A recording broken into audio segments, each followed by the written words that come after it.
Hello and welcome to today's June 15th daily news report, as well as ongoing stimulus check package information video.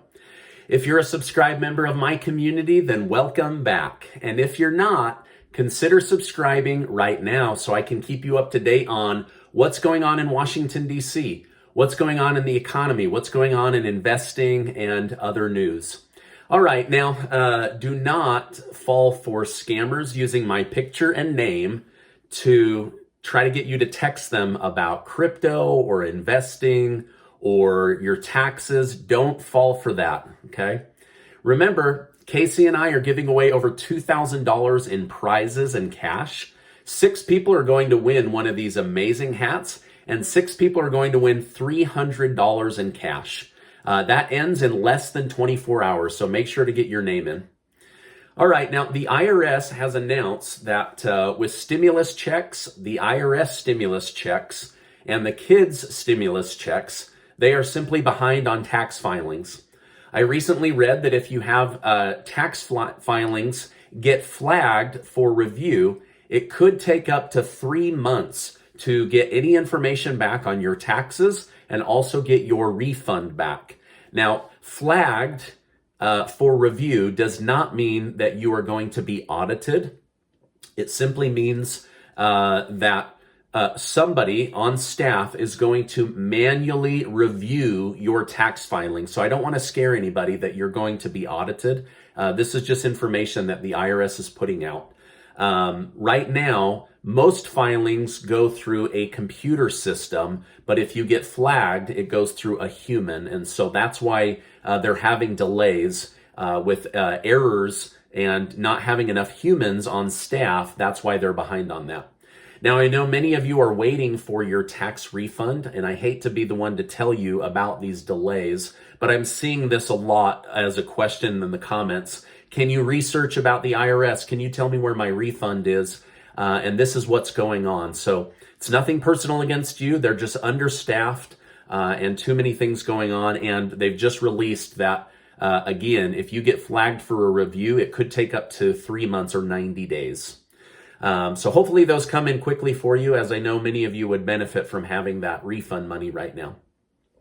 Now, next week, the IRS will be announcing how many more stimulus checks will be going out from those that overpaid on the first $10,200 of unemployment. Last week, 2.8 million checks went out or were direct deposited. This week, another million will be going out. So tomorrow, if you haven't received yours, watch your bank account. Also, you could receive a paper check in the mail.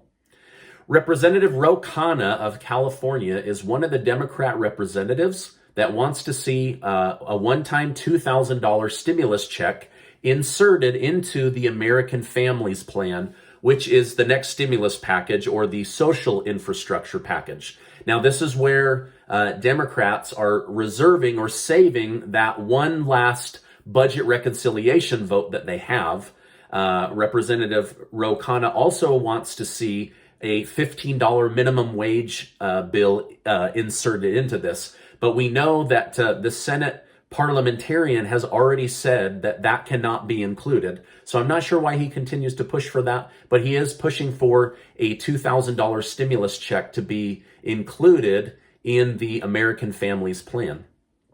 Now, Khanna said getting access to more money would be easy if the United States government would look at all of the areas where there is wasteful spending occurring and take an account of where taxpayer money is going.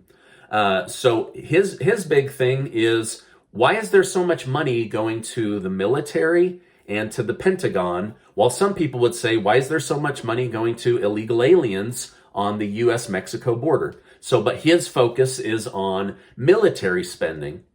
He then gave an example of the nuclear weapons program. He said that the United States is using billions of dollars of taxpayer money to build up programs that don't help people, and we're building weapons that could actually hurt people. So he sees this idea of continuing to build up our nuclear arsenal in our military as a giant waste of U.S. taxpayer money. Representative Khanna said, Somehow, the United States found funding to increase our nuclear budget by $1.6 billion last year. Let's prioritize federal spending on initiatives that save lives, not end them. Khanna said, why is the United States spending over $100 billion a year on nuclear weapons? So, like many progressives, he sees money being used on the military as money that could be used on the people. Ro Khanna also said this week that he will oppose any infrastructure bill that does not include green energy. So he's definitely in the progressive side of the Democrat Party, and sees a way to revamp the use of American taxpayer dollars to help American taxpayers versus continuing to throw money towards the nuclear program or the military. I'd be curious to know from my community, what do you think about this? Is the United States putting money into programs that we shouldn't, and that should be used on other programs that benefit United States citizens? Let me know your comments below. By the way, thank you guys so much for giving these videos a like. I really appreciate it. Helps get the word out to YouTube, and I just love bringing my community the news. All right, now President Biden ran on a campaign promise to address student loan forgiveness with a $10,000 student loan forgiveness order, and by fixing the public service loan forgiveness program that forgives student loan debt if you meet certain criteria for 120 months or a 10-year period. However, there are two major problems around this, and almost all of the complaining is coming from President Biden's own party, the Democrats, not from Republicans. The criticism is that President Biden has done nothing on forgiving the $10,000 that he promised, and has done nothing to reform the public service loan forgiveness program. This program promises to forgive your student loan debt if you work for a nonprofit or a public hospital, as an example, for 10 years. It's considered a public service performed for your country, and so as a thank you, the United States government forgives your student loan debt.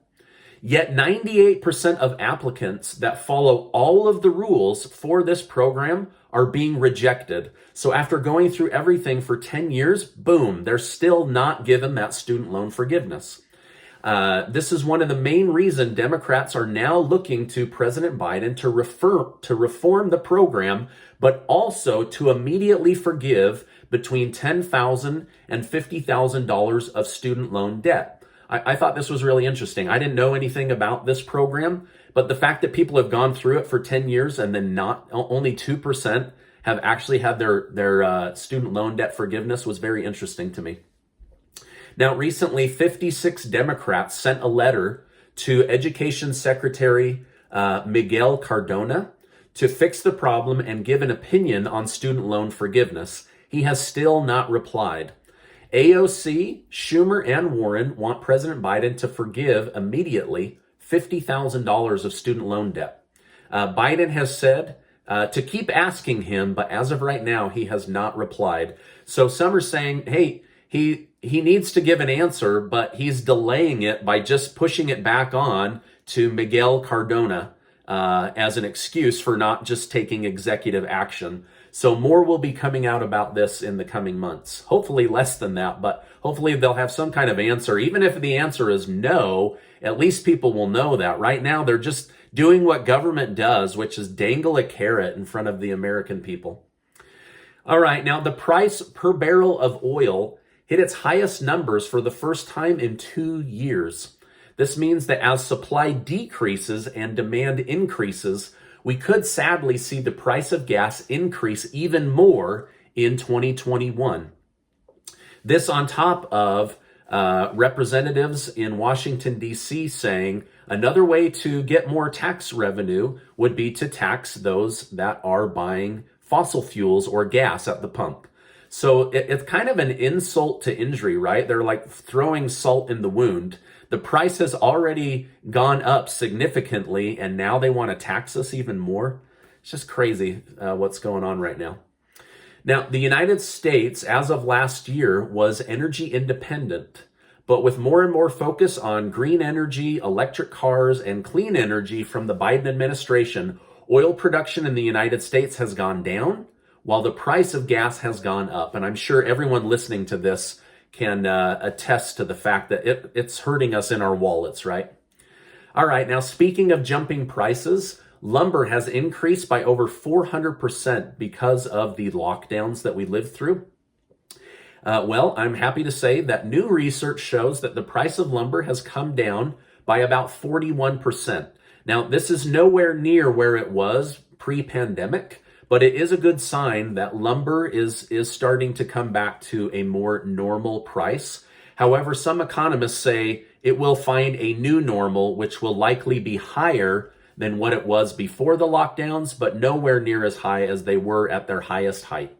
So hopefully that will help with home improvement costs and also the cost of housing, as it has boomed and become unaffordable for millions and millions of first-time home buyers and those looking to upgrade or move to a new housing situation. With heat waves hitting the western half of the United States, energy companies are asking Americans to raise their thermostat a few degrees to help keep the electrical grids from crashing. Utah has asked their residents to pray for rain to deal with the drought situation, and California is preparing for a busy wildfire season. Tomorrow, the Federal Reserve will be holding a press conference. We will see if they believe inflation will stay steady or if they will acknowledge that it is higher than what they predicted a few months ago and whether it will go higher in the future in 2021. Based on this information, the United States government will continue to craft their infrastructure bill and the social infrastructure bill, or the American Families Plan. Based on this information, the U.S. economy and investors on Wall Street will either go heavy into crypto and gold and other inflation-related commodities, or you will see a mass exodus out of crypto, gold, and inflation commodities. So a lot will ride on what happens in Wall Street and the U.S. economy based on that press conference tomorrow. So I'll make sure to cover what Jerome Powell and the Federal Reserve say tomorrow. Now, this is my update for today. As I know more, I will definitely come on and share more. We're getting every day a little bit closer to July 4th, when Nancy Pelosi wants to have everything in for the physical infrastructure bill and the American Families Plan, or the social infrastructure bill. We also will know more about what's going to happen here with the stock market and the economy in the next couple of days. Now, before you go, make sure to sign up for that giveaway. It ends in less than 24 hours. So hopefully you can be one of the winners of the $300 in cash. Before you go, I wish to remind you that you are amazing. I appreciate you being in my community, and I'll see you on the next video.